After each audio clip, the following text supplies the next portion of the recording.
이제 위치 벡터를 좌표계에서 대표하는 거 자신이 붙었습니까? 1차원 좌표계, 2차원 좌표계, 3차원 좌표계 또는 직각 좌표계, 원통 좌표계, 극좌표계, 구좌표계 어디서든지 자유자재로 위치 벡터를 대표할 수 있을 것이라고 생각합니다. 우리 이제 속도 벡터를 그런 식으로 각 좌표계에서 대표하는 걸 공부하도록 하겠습니다.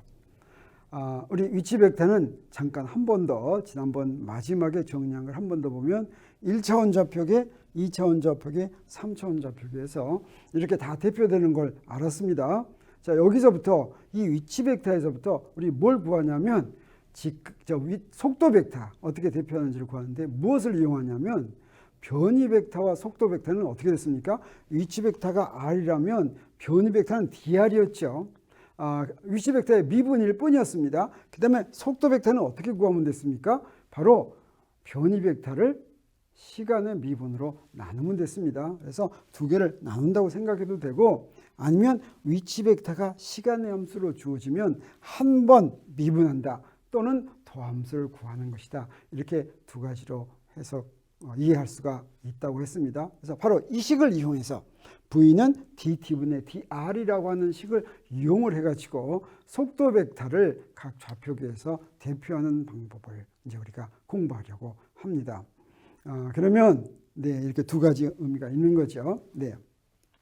그래서 실제로 계산을 하려면 그냥 이렇게 된 식은 이건 뭐라고 했습니까? 이거 계산 못합니다. 그냥 속도 벡터가 위치 벡터하고 이런 관계가 있다. 라고 하는 것만 알지 계산하려면 못합니다. 계산하려면 어떻게 해야지 돼요? 좌표계에서 대표를 해야 됩니다. 좌표계를 정해야 됩니다. 기준계 정하고 좌표계를 정해야 되는 것입니다. 먼저 제일 쉬운 것부터 한다면 1차원 좌표계에서 한다면 1차원 좌표계에서는 위치 벡터가 이렇게 됐습니다. 위치 벡터가. 그래서 요것에 속도 벡터를 구하려면 어떻게 해야 돼요? 속도 벡터를 구하려면 먼저 변이 벡터를 구하고 싶어요. 변이 벡터를 구해서 뭘로 나누면 됩니까? 시간의 미분 dt로 나누면 되죠. 변이 벡터 구할 때 어떻게 하느냐? 우리 이렇게 변이 벡터 구하는데 우리 지난번에 이거 배웠습니다. 이거 어떻게 해요? 스칼라에다가 벡터를 곱한 것의 미분을 구할 때는 앞에 거 미분하고 뒤에 거 미분한다 그랬죠. 그래서 더하면 된다 그랬죠. 자, 이걸 이용하도록 하겠어요. 1차원 좌표계의 위치 벡터는 좌표에다가 여기 x 햇을 곱한 거죠. 그대로 이용하면 어떻게 되겠어요?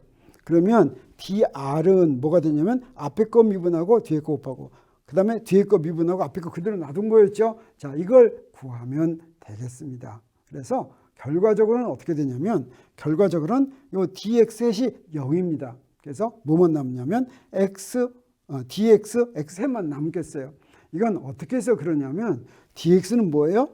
나중 x햇에서 그 다음에 처음 x햇을 바꾸는데 직각 좌표계의 단위 벡터는 어떤 특징이 있다고 그랬어요? 아무리 위치가 바뀌어도 직각 좌표계의 단위 벡터가 안 바뀐다 그랬죠. 그래서 빼면 어떻게 돼요? 0이 됩니다. 다시 말하면 직각 좌표계의 미분은 어느 경우에나 항상 0입니다.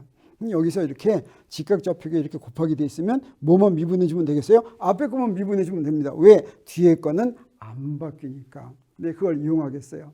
그러면 dr은 xx햇이다. 그러면 속도 벡터는 이제 어떻게 하면 돼요? 그냥 dt로 나눠주면 되겠어요.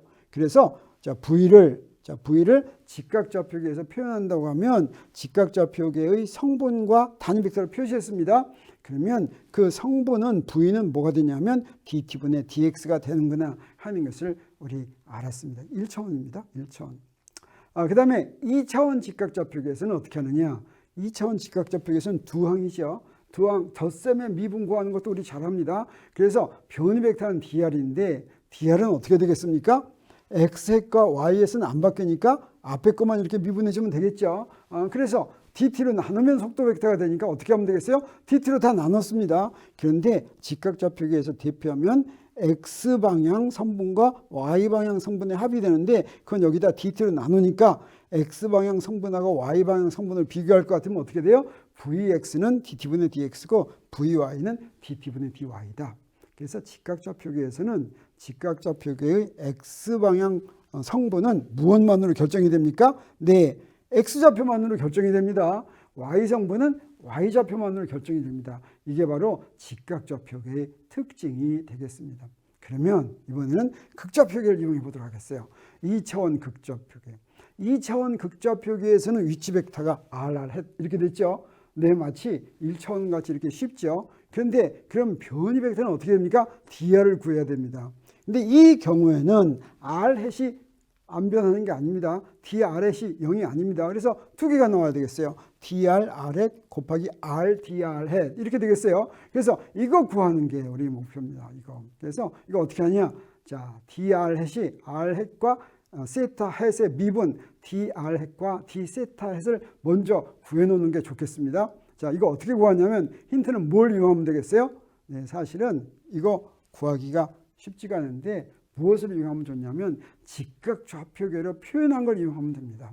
우리 앞에서 했죠. 왜 그렇습니까? 직각좌표계로 표현해 놓으면 직각좌표계의 단위 벡터는 안 변하죠. 그래서 앞에 성분만 미분해 주면 되겠어요.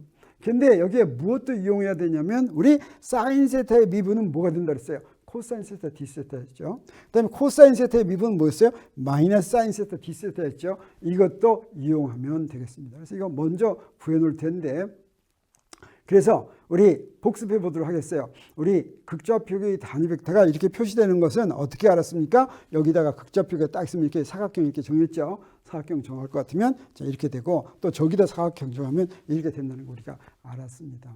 그 다음에 코사인 세타와 사인 세타의 미분이 어떻게 되는가 하는 것도 우리 다 알아. 이렇게 이거 가지고 했습니다. d 세타가 여기서부터 여기까지가 d 세타죠.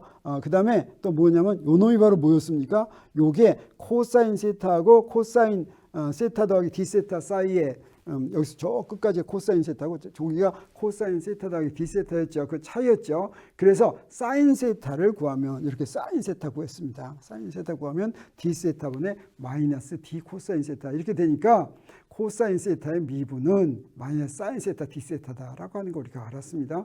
마찬가지로 똑같이 해가지고 사인 세타 더하기 d 세타는 빼기 사인 세타는 그게 뭐예요? 자, 요 길이입니다. 요 길이, 그 길이가 d 사인 세타니까 거기서부터 코사인 세타를 구하면 바로 d 사인 세타는 코사인 세타 d 세타다라고 하는 것도 알았죠. 그래서 우리 각 극좌표계의 두 단위 벡터들의 미분 구해보도록 하겠어요. 자, 여기 r 햇 이렇게 표시되고 세타 햇 이렇게 표시되니까 양쪽의 미분을 구하겠습니다. dr은 차근차근 구하면 되겠어요. 그래서 d 코사인 x 햇 더하기 d 사인 세타 y 햇 이렇게 하면 되죠. 그러면 d 코사인이 뭔지 알았어요. 그 뭐예요? 마이너스 사인 세타 d 세타죠. 그 다음에 d 사인 세타는 코사인 세타 d 세타죠. 근데 재밌습니다. 가만히 보면 d 세타가 어디나 다 있으니까 d 세타로 뽑아냈어요. 그 d 세타로 뽑아내놓고 보니까 마이너스 사인 세타 x 더하기 코사인 세타 y이 바로 무엇과 같습니까? 여기에 보이는 것 같습니다. 이게 바로 뭡니까? 네, 세타 방향의 단위 벡터죠. 그래서 r 방향 단위 벡터의 미분은 세타 방향 단위 벡터의 방향을 향하는데 그 크기는 뭐냐? d 세타다라고 하는 것을 알았습니다. 똑같은 것을 세타 방향 단위 벡터에도 하면 똑같이 됩니다. 앞에 거 미분하고 또 그 다음 거 미분해요. 그래서 d 사인 세타가 뭡니까? 코사인 세타 d 세타. 그 다음에 d 코사인 세타는 뭡니까? 마이너스 사인 세타 d 세타 이렇게 됐죠. 그래서 이 경우에도 d 세타로 묶습니다. d 세타로 묶었더니 뭐가 됩니까? 코사인 세타 x 더하기 사인 세타 y가 되는데 이건 가만 보니까 뭐가 됐어요? r 햇이 됐죠. 그래서 세타 방향의 단위 벡터를 미분하면 r 방향의 단위 벡터가 되고 그 다음에 그 크기는 마이너스 d 세타가 된다라고 하는 것을 알았습니다.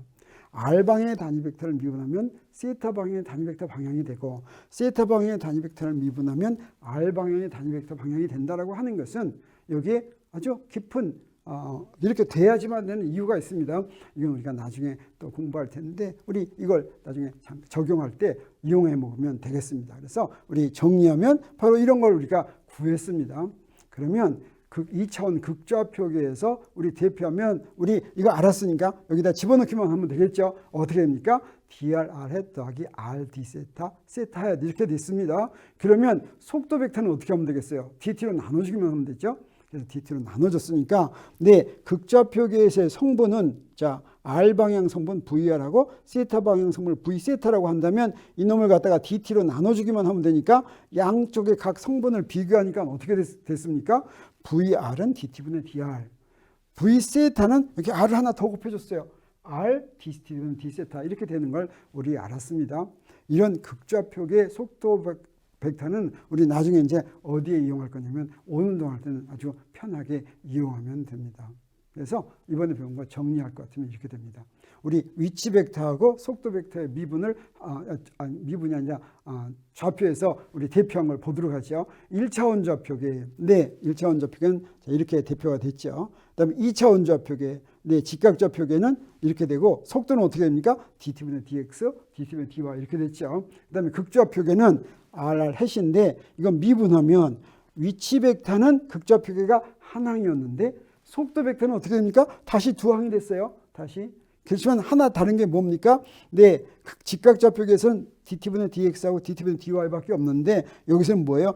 r dt분의 d세타가 있죠. 우리 이거 차원을 맞춰서도 금방 알 수가 있습니다. 속도의 차원은 길이의 차원 나누기 시간의 차원이죠.